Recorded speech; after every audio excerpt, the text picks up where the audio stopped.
उद्धव ठाकरेंविरोधात शिवसेनेचं उपरोधिक आंदोलन आहे। शिवसेना भाजप युतीत ठाकरेंना मान होता असं मनीषा कायंदे म्हणतात। दिल्लीतल्या बैठकीत ठाकरे 6व्या रांगेत बसले, यावर मनीषा कायंदेंनी टीका केली आहे। हिंदुत्व सोडल्यावर काय अवस्था झाली असं यावर शीतल म्हात्रे देखील म्हणतात। या सगळ्या संदर्भात शिवसेनेचे नेते बाळासाहेबांच्या स्मृतीस्थळी दाखल झालेले होते। अभिवादन करण्यात आलं बाळासाहेबांच्या स्मृतीस्थळाला आणि या सगळ्या विषयी आता निषेध व्यक्त करण्यात येतोय।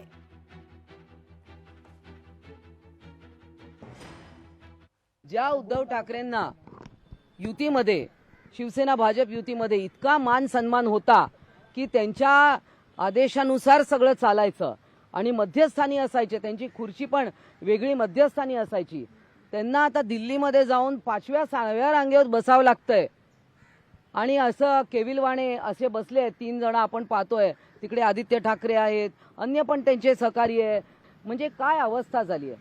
वंदनीय बाळासाहेब ठाकरेंचे विचार सोडल्यानंतर काय आपली गत होऊ शकते हे पाहिलंय आणि म्हणूनच आम्ही आज वंदनीय बाळासाहेब ठाकरे यांच्या चरणी नतमस्तक व्हायला आलोय की काय ही अवस्था झाली आहे। तुम्ही दिल्लीला जाऊन नुसते वाकला नाहीत तर तुम्ही तिथे झुकला नाहीत तर तुम्ही तिथे सरपटलात।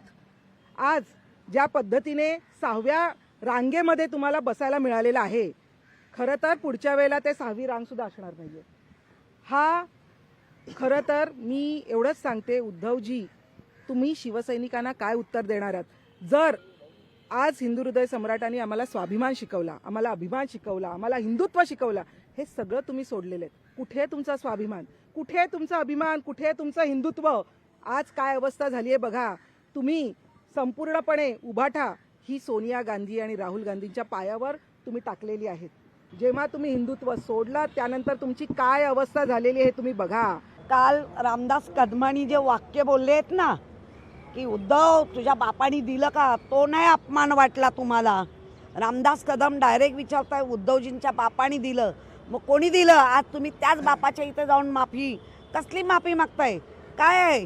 ठीक आहे 6व्या याच्यावर बसवलं ते 7व्या, तुम्ही तिकडे जाऊन लोटांगण घालताय, त्याचं काही नाही। त्यामुळे हे सगळं नाटक ना महाराष्ट्र बघतोय।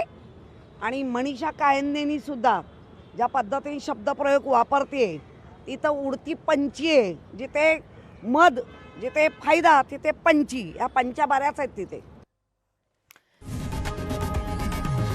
लोकशाही मराठी ऐका, पहा, जागरूक रहा।